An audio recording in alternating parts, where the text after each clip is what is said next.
Okay, welcome. We've deep into ethics now. We've got divine command theory and theory of natural law. I'm going to introduce perhaps the most common way of thinking about ethics in America. At a very superficial level, Americans are relativists. But way back early in the course, we saw that there are deep philosophical problems with cultural relativism, ethical relativism, and certainly emotivism. And if you poke at their relativism, most Americans will give it up and they drop into a deeper level, and then you discover that many people are utilitarians. So it's time for us to introduce this very famous and influential way of thinking.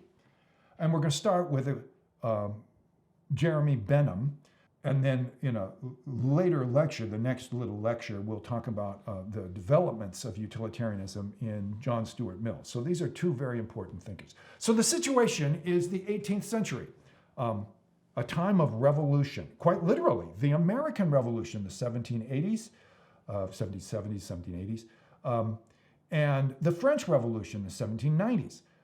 So it's a time of social revolutions, political revolutions. It's also a time of a philosophical revolution. This is the century that we call, and they called, the Enlightenment. Western society is turning philosophically from emphasis on divine authority to the authority of reason. What does reason say? If we were in a history of philosophy class, we would talk about all of the many, well, not all, but many of the directions this great change went. In this class, we're only talking about how it affects our thinking about ethics. Scientific changes, changes in our beliefs about metaphysics and epistemology. It's a messed up time, and it's an exciting time to be a philosopher. Well, in the 18th century, then, the question is, what does reason say about morality? Jeremy Benham is our first author, and I'm going to give you a little quote from Benham. It's interesting, very nice, that the main utilitarians were all English, and they wrote in English, so we didn't have to translate. Benham says, "The end and aim of a legislator should be the happiness of the people. In matters of legislation, general utility should be his guiding principle. The science of legislation, therefore, consists in determining what makes for the good of the particular community whose interests are at stake, while its art consists in contriving some means of realization." And he goes on, "The principle of utility, then, consists in taking as our starting point in every process of ordered reasoning the calculus or comparative estimate of pleasures and pains, and not allowing any other to intervene. Moral good is good on account of its tendency to produce physical benefits. Moral evil is evil only on account of its tendency to produce physical mischief."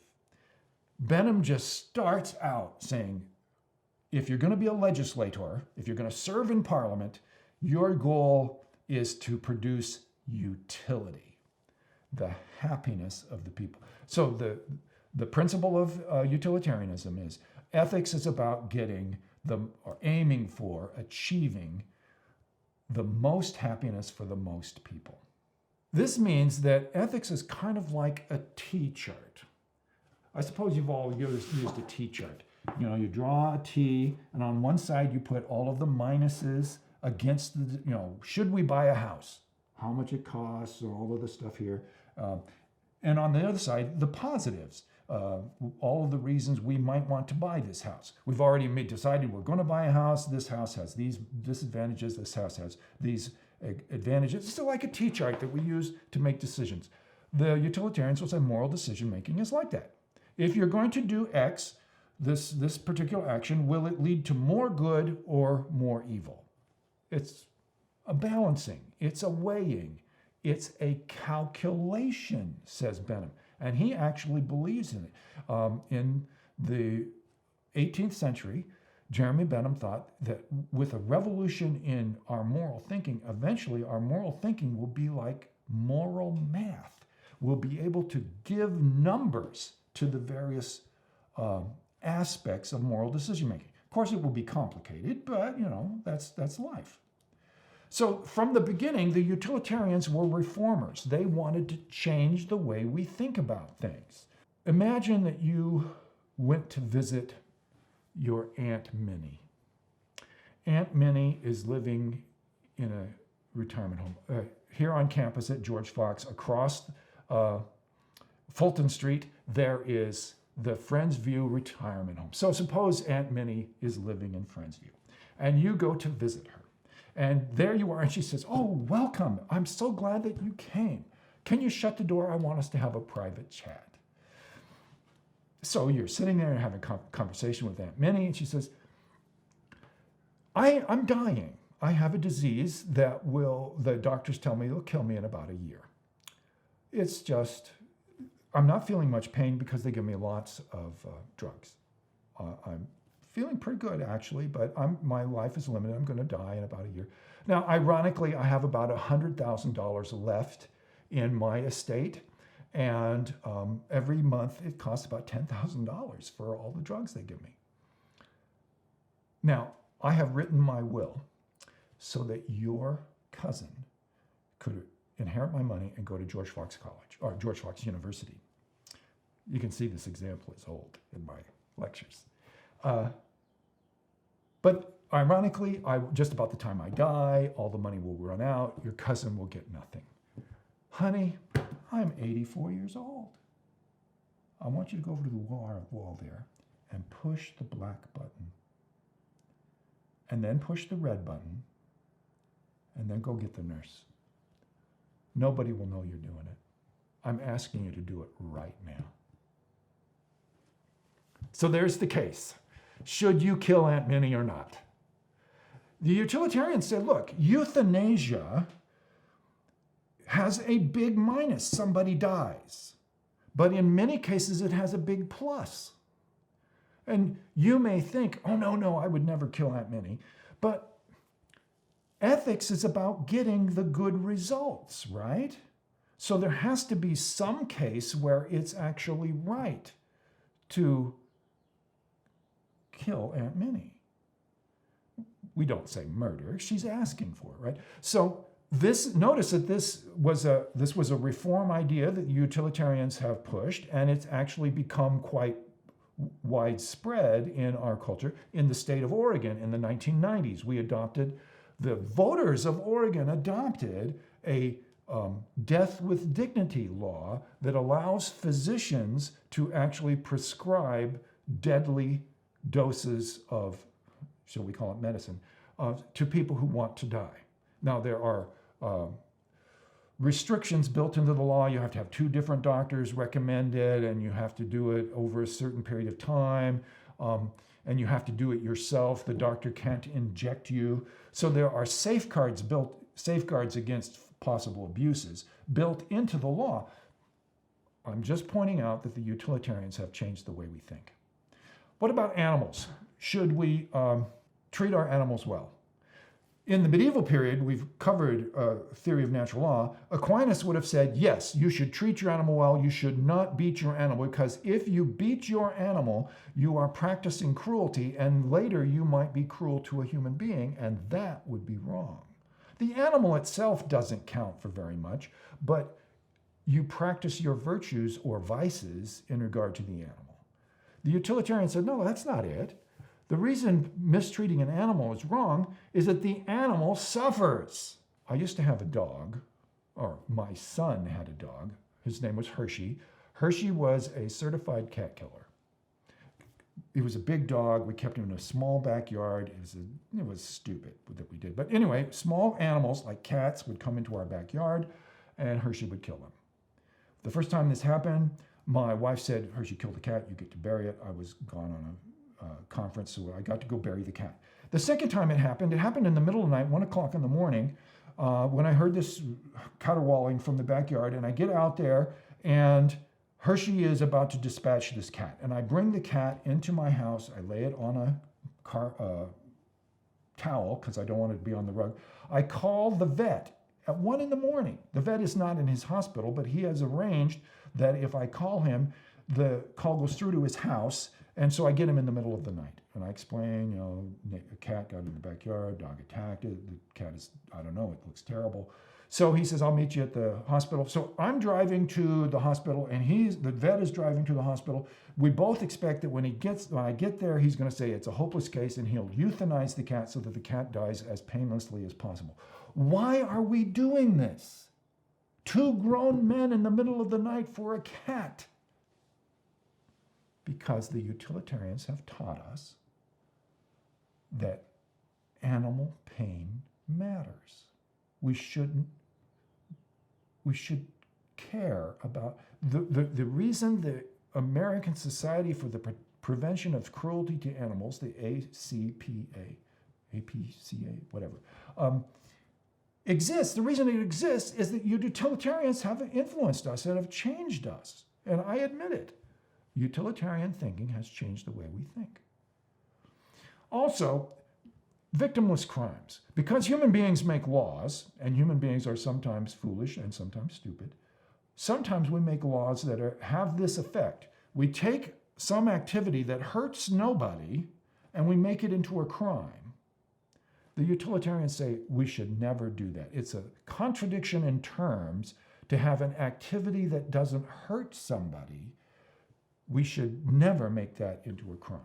So the utilitarians have been around to push reform. Benham thought that our pursuit of the good would be to find pleasure and avoid pain. And he recognized that the moral calculus, what he called the hedonistic calculus, would be complicated. So he gives 7 different criteria, and it's kind of fun to talk through them. First of all, we're all familiar with the idea of intensity.